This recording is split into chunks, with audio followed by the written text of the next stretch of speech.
A Operação Bola Murcha, ela é uma operação desencadeada pelo DEIC há cerca de...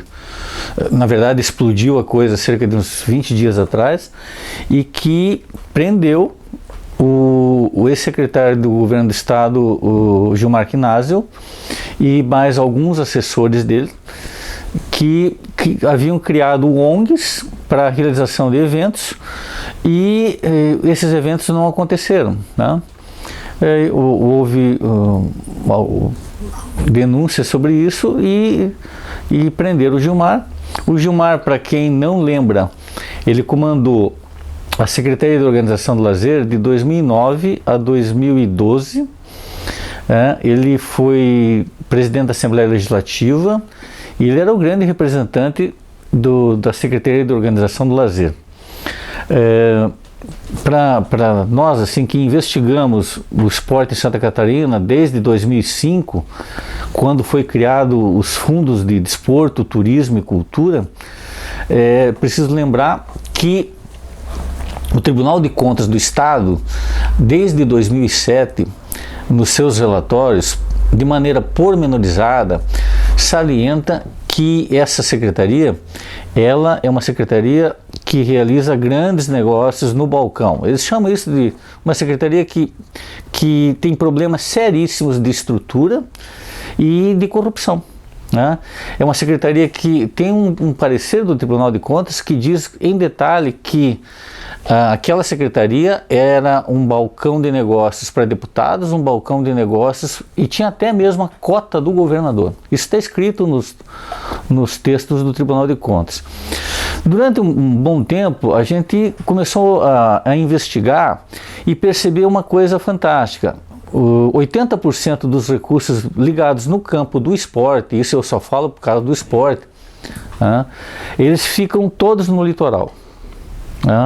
O interior não vê esse campo de recursos e principalmente esses recursos que ficam no litoral, eles são substanciosos.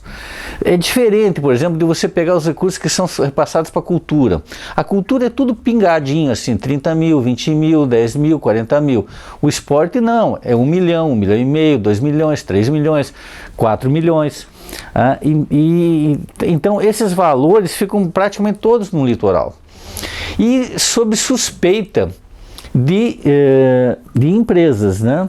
Eu relacionei 18 federações e 28 empresas e acabei fazendo um dossiê entregando ao Ministério Público, onde saliento a intensa reedição de coincidências de valores grandes e de ligação de deputados com eventos que aconteciam de uma maneira muito escabrosa. Esse documento está no Ministério Público, chama-se Dossiê Fesport, e ele talvez tenha sido o responsável por desencadear essa Operação Bola Murcha. O que ela representa para o esporte, eu acredito que ela representa um momento em que a educação física, os atletas, os clubes, as associações que formam atletas precisam acordar para o processo de corrupção. Porque hoje é assim, se os ladrões estão na FIFA, que bom que eles são presos. Se eles estão em Brasília, no Ministério do Esporte, colocamos eles na fogueira também. Agora, quando os ladrões estão em Santa Catarina, moram em Florianópolis ou na região e são muito conhecidos dos cursos de educação física, são muito conhecidos das rodas de negócios que são feitos em espaços privilegiados aqui em Florianópolis, aí ninguém fala mais nada. É uma discussão sobre a moral e a geografia, né? Eu sempre digo que a moral é geográfica. Então eu penso assim que a prisão do Gilmar Knazzel, ela representa um momento de despertar, de acordar o mundo do esporte e principalmente apostar que o DEIC e as instituições e o Ministério Público que estão investigando esse espaço do esporte aprofundem as investigações e cheguem na fatia mais grandiosa do bolo.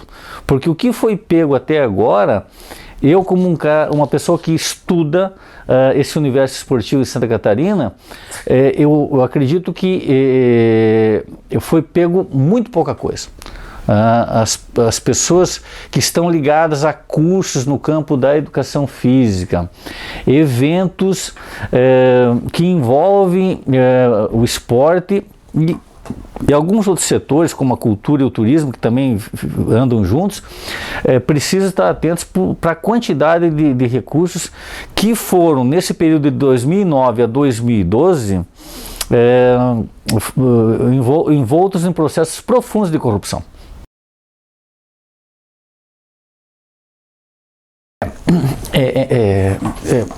Em alguns casos, isso pode até ser legal. Por outro lado, em algumas instituições, por exemplo, tem instituições, associações, instituições sem fins lucrativos, e outras com fins lucrativos, que recebem a mesma quantidade de valores.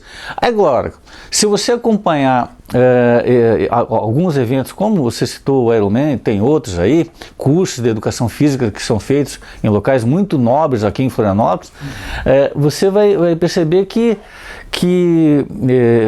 entidades que receberam aí 1 milhão para fazer corridas e cobram aí dos atletas $800 a 2.500 atletas, você vai ver que existe muito dinheiro envolvido.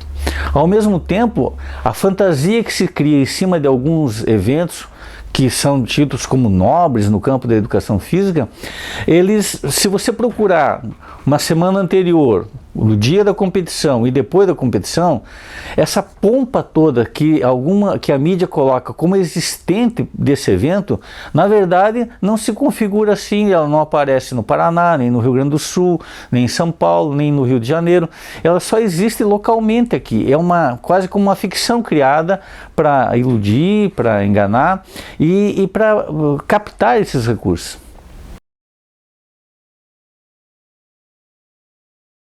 Ele está no Ministério Público, né? Eu estive no Ministério Público no dia 23 de junho do ano passado, fui 2 vezes, apresentei o dossiê, porque eu tinha uma consciência ingênua mesmo de que os professores de educação física, as escolas de educação física, os atletas e todos esses setores ligados ao esporte, eles acordariam de alguma forma ou de outra, alcançariam um nível de transição para uma consciência crítica e talvez se insurgissem contra isso.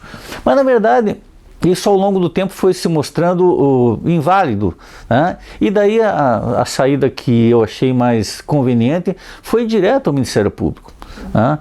E eu espero que as investigações do Ministério Público, do DEIC, eles se avolumem e consigam fazer com que o esporte, assim como na FIFA, assim como na CBF, assim como em outros setores, tiveram ação policial e acordaram, não só o Brasil, como outros setores e até mesmo o campo mundial, do nível de corrupção que existe no esporte, e entendam que esse nível de corrupção também acontece aqui em Santa Catarina.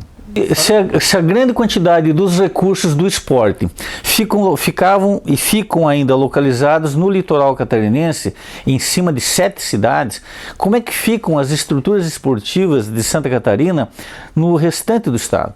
E a gente vai constatar que os ginásios de esporte estão todos caindo aos pedaços.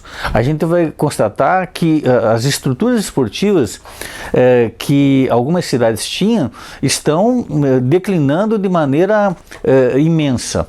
E então a capacidade de investimento do Estado em reconstruir ou pelo menos manter vivas essas estruturas declinou. Ao mesmo tempo, não existem investimentos novos. Se a gente pegar, por exemplo, a quantidade de recursos que é investido nos Jogos Abertos é cada vez menor. E a pujança dos Jogos Abertos também. Hoje nenhuma cidade mais quer ter Jogos Abertos. Então essa situação se complica cada vez mais, se a concentração de recursos fica no litoral, a desestruturação das praças esportivas do que já tinha no passado e as novas que não vão surgir. Então você tem um estado que caminha, que apesar da propaganda oficial dizer que caminha para frente, esse estado caminha para trás na área esportiva.